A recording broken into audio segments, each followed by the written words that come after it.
अस्सलामुअलैकुम प्यारे बच्चों, बृहन मुंबई महानगर पालिका शिक्षण विभाग में मैं Patel Roshan Ara Anwar Hussain MCGM virtual class में आपका इस्तकबाल करती हूँ। तो आइए शुरू करते हैं आज का लेसन।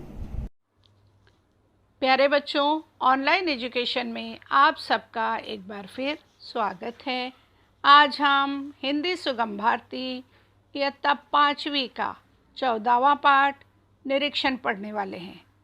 आपकी शिक्षिका हैं पटेल रोशन आरा अनवर हुसैन। पाठ शुरू करने से पहले हम आपको निरीक्षण के बारे में बताएंगे। निरीक्षण का अर्थ है ध्यानपूर्वक देखना। वस्तुओं और क्रियाओं को ध्यानपूर्वक देखने से नई नई बातें मालूम होती हैं और ज्ञान का विकास होता है। निरीक्षण से ही विज्ञान का विकास हुआ है।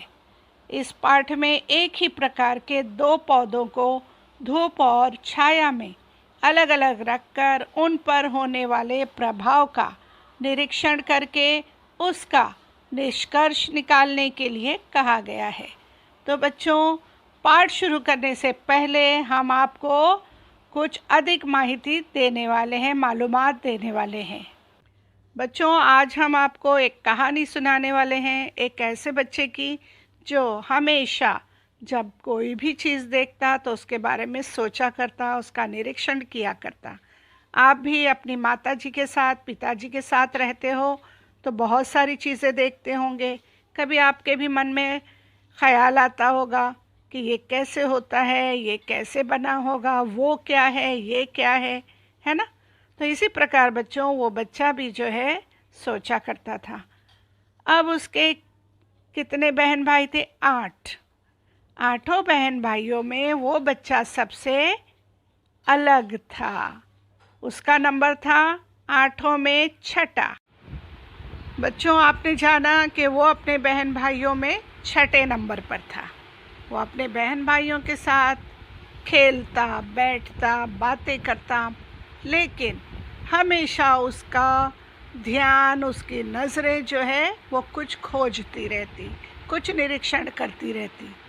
इसी प्रकार बच्चों, आप भी अपनी माता के साथ, पिता के साथ काम करते होंगे जिसमें आपको बहुत सारी ऐसी चीज़ें नज़र भी आई होगी जिस पर आपने ध्यान नहीं दिया होगा, लेकिन ये बच्चा हर जगह ध्यान दिया करता था, निरीक्षण करता था। चलिए देखते हैं कि ये बच्चा जो है वो अपने माता के पिता के साथ जब चाय पीने बैठा। रोज़ाना सुबह हम चाय पीते हैं, नाश्ता भी करते हैं। पहले ज़माने में बच्चों केटली में चाय गर्म हुआ करती थी। आपको यहाँ पर एक केटली नज़र आ रही होगी, है ना। यहाँ देखिए केटली, और वो बच्चा जो है उसे बहुत ही ध्यान से देख रहा है। तो उसे क्या नज़र आ रहा है बच्चों कि केटली से जो है भाप निकल रही है, गरम भाप। और आपने भी कई बार देखा होगा जब आपकी माताजी किचन में खाना बनाती है तो भाप को निकलते हुए आपने भी ज़रूर देखा होगा। कुकर की सीटियाँ आपने बजते हुए देखा होगा। उसी प्रकार बच्चों ये भी रोज़ाना देखा करता। अब ये बच्चा सोचता इस बारे में कि ये कैसे निकल रही है। एक दिन उसने उस पर उंगली रख कर देखा तो क्या हुआ कि भाप की जो ताकत थी उससे ढक्कन उड़ गया। इस प्रकार बच्चों उसे ये चीज़ समझ में आ रही थी कि ये जो भाप है इसमें ताकत है, बहुत ज़्यादा ताकत है। इसीलिए अगर कोई भी चीज़ उसके ऊपर रख दी जाए तो वो ताकत से उसे ढकेल देती है। तो इस प्रकार बच्चों उसके दिमाग में ये बात चलती रही कि मुझे कुछ करना है। इस प्रकार बच्चों अभी कुछ समय बीता नहीं था कि उस बच्चे के माता पिता जो थे वो इस दुनिया से चले गए, उनका देहांत हो गया। बच्चों, आप जान सकते हैं जब आपके माता पिता न हो तो किस प्रकार मुश्किलें आती हैं। परिवार का ध्यान रखना, खर्च पानी का चलाना, बहुत सारे ऐसे मसले होते हैं जिसमें हम बहुत परेशान हो जाते हैं। अभी ये बच्चा तो ज़्यादा कुछ बड़ा हुआ भी नहीं था, और उनके माता पिता चले गए, चल बसे। इस प्रकार बच्चों ये बच्चा जो था वो अपने कामों में लग गया ताकि घर गृहस्थी के जो खर्च है वो चल सके। बच्चों ये जो बच्चा था ये 17 साल की उम्र में ही अपने पिता के साथ वर्कशॉप में जाकर मशीन संबंधी कार्यों में दिलचस्पी लेता था। इस प्रकार बच्चों जब उनके पिता इस दुनिया से चले गए तो वो बच्चा यहाँ काम करने लगा। ज़िंदगी के कई उतार चढ़ाव आए और बहुत सी चीज़ें उसे सीखने को मिली और जो उसने एक तजुर्बा किया था, निरीक्षण किया था, उसे भी साकार करने का उसे मौका मिला। मेहनतों और लगन से उस बच्चे ने भाप का इंजन तैयार कर लिया। इस प्रकार बच्चों आप जान सकते हैं कि उन्होंने भाप का इंजन खोजकर औद्योगिक दुनिया में क्रांति लाई। यह खोज बहुत महान और उपयोगी साबित हुई। गांव में पैदा हुआ ये बच्चा सारी दुनिया में मशहूर हो गया। क्या आप जानते हैं वो कौन है? देखिए चित्र में कौन है? ये है जेम्स वाट, जिन्होंने किसका आविष्कार किया? भाप के इंजन का। तो ये थे हमारे जेम्स वाट। इस प्रकार बच्चों आप भी बड़े साइंटिस्ट बन सकते हो। इसी प्रकार निरीक्षण करते करते आप भी आगे जा सकते हो। किसी भी कार्य को करने के लिए बहुत ज़्यादा समय लगता है, कई साल निकल जाते हैं, तब कहीं जाकर जाने अनजाने में कोई ऐसे काम बन जाते हैं जो कि सारी दुनिया के लिए एक महान काम होते हैं, एक क्रांति लाने वाले काम होते हैं। इस प्रकार बच्चों आपने देखा कि उन्होंने भाप का इंजन तैयार कर लिया और उस वैज्ञानिक का नाम है जेम्स वाट। हमने जाना जेम्स वाट के बारे में कि उन्होंने निरीक्षण करके एक स्टीम इंजन बनाया, उसका आविष्कार किया। बच्चों क्या आप और एक कहानी सुनना पसंद करोगे? एक छोटी सी कहानी फिर हम आपको बताते हैं। चलिए देखिए, एक परिवार आपको नज़र आ रहा होगा। यहाँ भी एक बच्चा है जो अपने माता पिता के साथ रहता था। माँ उसे बहुत प्यार करती थी, उसे भी अपनी माँ से बहुत लगाव था। आपको भी अपनी माता जी से प्यार होगा, है ना? और माँ भी उतना ही आपका ध्यान रखती है। लेकिन जब ये बच्चा बड़ा होने लगा तब उसे पता चला कि उनकी माँ को आवाज़ सुनाई नहीं देती है। और जब बच्चों हम कानों से नहीं सुनेंगे तो हम बोल नहीं पाएंगे, यानी माता जी क्या थी उसकी? गूंगी। अब बच्चे ने निरीक्षण शुरू कर दिया। उसे ऐसे लगा कि मेरी माता जी नहीं बोलती है और मैं जो कुछ कहता हूँ वो सुनती नहीं है। इस प्रकार बच्चों वो बच्चा इस निरीक्षण में लग गया। ठीक है, फिर आगे क्या होता है हम आपको बताएंगे। बच्चों समय जो था वो बीतता गया और बच्चा जो है उसी सोच में रहता कि उसे कुछ करना है और उसने इसी वजह से ध्वनि विज्ञान यानी साइंस ऑफ साउंड पर ध्यान देना शुरू कर दिया। इसी शोध में वो आगे बढ़ते रहे। वक्त गुज़रता गया, दिन और रात गुज़रते चले गए। कई मशीनों को बनाया गया, जोड़ तोड़ की गई। काफ़ी परेशान होने के बाद उन्होंने अपने एक दोस्त की मदद ली जिसका नाम था थॉमस वाटसन। दोनों ने मिलकर कई महीनों, साल फिर जोड़ तोड़ की, बहुत कोशिश की। इस प्रकार बच्चों उन्हें सफलता मिली। सन 1876 में उन्होंने कौन सा आविष्कार किया बच्चों? क्या आप जानते हैं? उन्होंने टेलीफोन का आविष्कार किया। इस प्रकार बच्चों टेलीफोन का आविष्कार हो गया। क्या आप जानते हैं कि वो कौन है? वो कौन से वैज्ञानिक है? देखिए चित्र में बच्चों, ये है ग्राहम बेल, जिन्होंने टेलीफोन का आविष्कार किया था। बच्चों, उन्होंने तकनीक और विज्ञान के क्षेत्र में बहुत काम किए हैं। ज़्यादातर उनके काम साइंस ऑफ साउंड से संबंधित थे।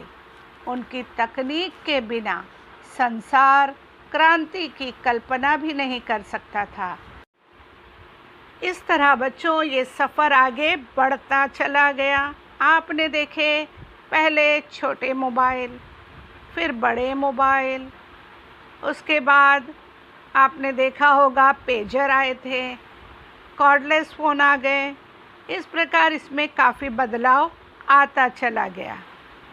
और आज जो आप ऑनलाइन एजुकेशन हासिल कर रहे हो, महाराष्ट्र लेवल पर, आप स्टेट लेवल पर जो वीडियोस देख रहे हो, ये मोबाइल, ये हैंडसेट अब आपके हाथ में है और आप इसके सभी फंक्शन अच्छी तरह जानने लगे हो।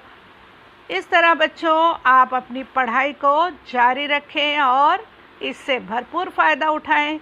आपने देखा यही मोबाइल से लेकर अब हम कंप्यूटर, लैपटॉप, टैबलेट कहाँ कहाँ नहीं पहुँच गए। हम घर बैठे सारी दुनिया की इन्फॉर्मेशन, वहाँ की मालूमात ले सकते हैं। इस प्रकार बच्चों, आज हमने निरीक्षण किया, लेकिन हमारे पाठ में जो निरीक्षण दिया गया था, अब हम वो कर लेंगे। इस निरीक्षण में हमें 2 गमले लेने हैं, उसमें बीज उगाने हैं, उसके बाद उसे पानी देना है। एक गमला हम धूप में रखेंगे और एक गमला हम घर के अंदर छांव में रखेंगे। तो यहाँ हमें निरीक्षण करना है और आपने निरीक्षण करते हुए क्या प्रभाव देखा, क्या चेंजेस देखे, उसका निष्कर्ष हमें निकालना है। तो चलिए आगे चलते हैं। यहाँ आप देख सकते हैं बच्चों कि एक पौधा जो है वो सूरज की रोशनी में है और दूसरा पौधा घर के अंदर है। आप यहाँ पर निरीक्षण करके खुद जान सकते हो कि दोनों पर क्या प्रभाव है। पहला देखकर बताएंगे आप और दूसरा भी। पहले में आपको क्या नज़र आ रहा है बच्चों कि ये पौधा हरा भरा है, यहाँ पर फूल भी खिले हैं और सूरज की रोशनी उसे बराबर मिल रही है। इसी प्रकार अगर आप इस पौधे को देखते हैं तो बच्चों, घर में सूरज की रोशनी नहीं आती, ये पौधा जो है वो मुरझा गया है। आइए इसके बारे में और जानकारी लेते हैं। यहाँ देखिए, ये भी 2 पौधे हैं, एक रखा गया धूप में, दूसरा रखा गया छाँव में। तो बच्चों, आपने क्या निरीक्षण किया? क्या आपको समझ में आया? इस पर गौर कीजिए। ताज़ा नज़र आ रहा है। यहाँ आप देख सकते हैं कि यहाँ पर इसके हरे रंग में फ़र्क पड़ गया है और कुछ अलग रंग भी हो गया है। इस प्रकार बच्चों, हमने जाना कि इसके लिए हमें सूरज की रोशनी की बहुत ज़रूरत है। साथ साथ पानी है, हवा है, मिट्टी है, हर चीज़ की ज़रूरत है। लेकिन यहाँ आप देखिए, जब भी हम रास्ते से गुज़रते हैं या किसी गार्डन में जाते हैं तो आपने देखे होंगे बड़े बड़े पौधे, दरख्त लगे होते हैं। देखिए सूरज की रोशनी ऊपर चमक रही है, किस तरह ये पत्ते जो हैं वो खिले खिले हरे भरे नज़र आ रहे हैं। यहाँ भी आप देख सकते हैं कि एक पौधा जो है धूप में रखा गया है और एक पौधा घर में। यहाँ आप देखेंगे कि इसमें हरा रंग दिखाई दे रहा है और ये पत्ते जो हैं वो ताज़ा नज़र आ रहे हैं। उसी प्रकार आप यहाँ देखें तो यहाँ पौधे में इसके रंग में जो है वो फ़र्क हो गया है। आइए जानते हैं फोटोसिंथेसिस, प्रकाश संश्लेषण। प्रकाश संश्लेषण एक ऐसी प्रक्रिया है जिसमें पेड़ पौधे सूरज के प्रकाश और कार्बन डाइऑक्साइड की मदद से अपना भोजन बनाते हैं। देखा आपने बच्चों, इस प्रकार पौधे जो है हमें हरे भरे नज़र आते हैं। यहाँ हम देख सकते हैं बच्चों कि किस प्रकार यहाँ पर एक रास्ता है और सारे पेड़ पौधे जो है बहुत ही ताज़े और सुंदर लग रहे हैं। इससे आप समझ सकते हैं कि इन पौधों को कौन कौन सी चीज़ें बहुत ज़रूरी है। सूर्य का प्रकाश, हवा, पानी और मिट्टी। यहाँ आप इस पौधे का निरीक्षण कीजिए बच्चों। यहाँ कुछ कमी है इस पौधे में, जिसकी वजह से इसके पत्ते जो है वो पीले पड़ गए हैं, है ना। हो सकता है यहाँ पर उसे पानी भी नहीं मिला हो, सही मिट्टी ना हो, सूरज का प्रकाश इधर नहीं आ रहा है। तो आइए जानते हैं कि हमने क्या निष्कर्ष निकाला है। पेड़ की पत्तियों का रंग सूर्य की रोशनी की वजह से प्रभावित नहीं होता। देखा बच्चों आपने। आगे देखते हैं, बल्कि पेड़ अपने अंदर से पत्तियों को हरा रंग उपलब्ध कराता है ताकि वे सूर्य की किरणों से भोजन ग्रहण कर सके। जब तक पत्तियां हरी रहती हैं तब तक ही पेड़ सूर्य के प्रकाश से भोजन ग्रहण कर पाता है। चलिए आगे। हमने अभी आपको बताए थे कि एक पौधा या पेड़ के लिए कौन सी चीज़ें बहुत ज़्यादा महत्वपूर्ण हैं। आप देख सकते हैं, मिट्टी, खाद, उसके बाद आपको बीज बोना है। जब पौधा निकलता है तो उससे पहले आपको समय समय से पानी भी देना है।